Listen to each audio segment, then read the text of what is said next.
Bonjour, nous sommes le vendredi 9 janvier 2015 et je voudrais vous parler un peu du mode de vie qui nous attend dans les prochaines années ou dans les prochaines décennies, avec probablement la disparition, comme j'en ai dit quelques mots déjà dans une précédente prestation, la disparition du logement personnel. Déjà, depuis quelques années, j'avais remarqué que l'utilisation des portables, des mobiles, n'était plus liée à un domicile particulier, que l'Internet c'est pareil. En fin de compte, nous entrons dans une civilisation du domicile, du sans domicile. En fait. Nous serions tous sans domicile. En fait. Et il s'agit de préparer cette nouvelle vision de la société et d'y réfléchir. N'est-ce pas? Et on voit qu'on bute sur un certain nombre de choses. En fin de compte, qu'est-ce qui nous attache à un logement? Je ne réfléchis pas. Maintenant, le problème va se poser de plus en plus clairement. Est-ce que c'est les livres? Ben, les livres, on peut en trouver. On peut les lire sur Internet, on peut les lire dans une bibliothèque. Est-ce que c'est le fait de manger? Non, on peut manger à l'extérieur. On peut aller à la piscine, on peut se laver à l'extérieur. Donc pourquoi est-ce qu'on rentre chez soi, en fait, finalement? Est-ce que c'est pour regarder la télévision? Non, on a la télévision sur son portable et puis on peut la regarder. Vous savez, on peut aller au cinéma. On finit par se demander qu'est-ce qui reste qu'est-ce qui nous attache, qu'est-ce qui nous déprime dans l'idée même d'être privé de notre logement individuel et personnel, pour lequel pourtant encore aujourd'hui nous investissons tant d'efforts, tant d'argent, tant de soucis. Eh bien, je crois que la réponse, c'est le vêtement. C'est notre garde-robe qui constitue véritablement le cœur de notre attachement à notre logement. Nous rentrons pour nous changer. Et d'ailleurs, il y a une expression propre sur soi, etc. C'est-à-dire qu'en fin de compte, celui qui n'a pas de logement, comment se distingue-t-il? Parce que tout simplement, il pue, ses vêtements puent. Donc, c'est la puanteur des vêtements qui va nous déclasser, en fait. Alors, vous me direz, oui, mais on peut toujours se laver, mais enfin, vous imaginez bien que, jusqu'à du contraire, si on va dans un pressing, dans un wash-o-matique, je ne sais pas comment ça s'appelle, lavomatique, on ne va pas se mettre tout nu. Alors, il faudrait effectivement des systèmes, par exemple dans les piscines, les gens vont à la piscine, ils se mettent en maillot de bain, et pendant ce temps-là, il y a une machine qui lave leur linge, qui lave leur chemise. Bon, ce serait une solution raisonnable. Il suffirait d'installer les lavomatiques dans les piscines. Et donc, pendant que la personne passe une demi-heure à se doucher et à barboter dans la piscine, eh bien, en sortant, ses vêtements seraient propres. Voilà, voilà. Et à ce moment-là, il y aurait déjà plus tout à fait ce problème, voyez-vous. Alors évidemment, c'est vrai que la personne garde tout ce temps. Mais enfin, je veux dire, ça tient à tellement peu de choses maintenant, la question du logement. Bon, évidemment, il y a aussi la question du silence. Bon, le fait de dormir, bon, on peut dormir n'importe où, c'est pas un problème majeur. Il y a aussi la question des objets auxquels on tient.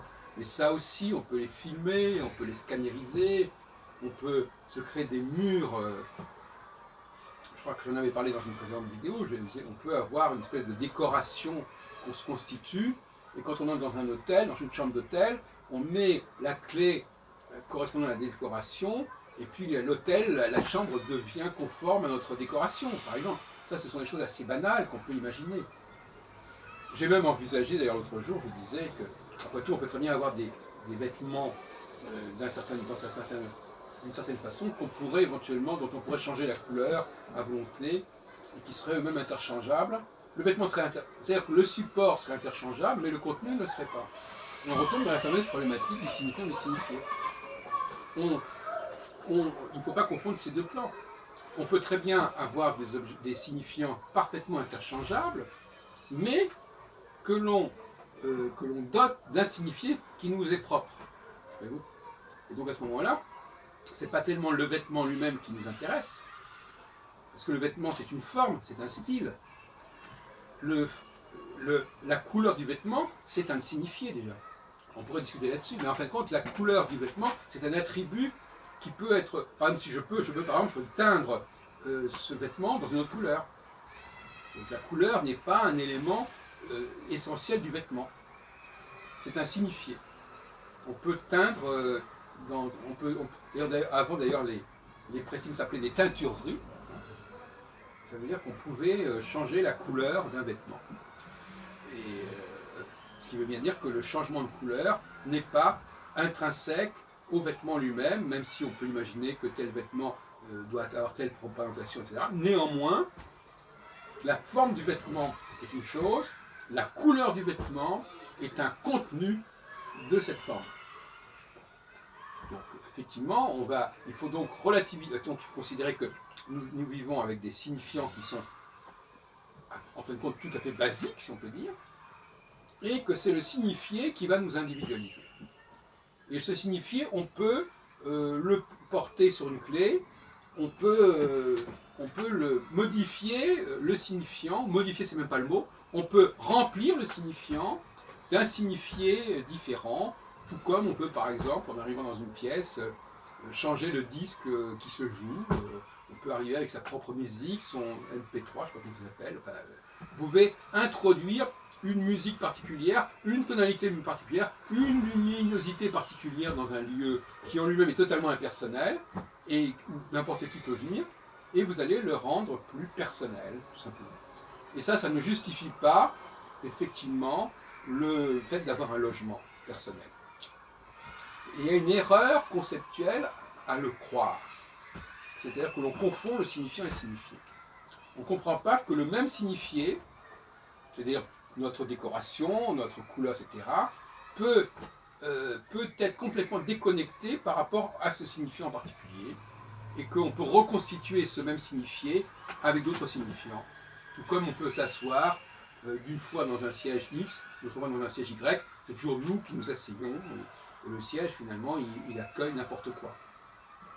Donc c'est ça que je voulais dire, c'est-à-dire qu'en fin de compte, il va falloir trouver une solution au niveau vestimentaire, parce que c'est ça qui coince. J'ai réfléchi l'autre jour à ça, je me suis dit, si je devais un jour être SDF, où serait le problème? Eh bien, il serait vestimentaire. Et pourquoi est-ce que je rentre chez moi?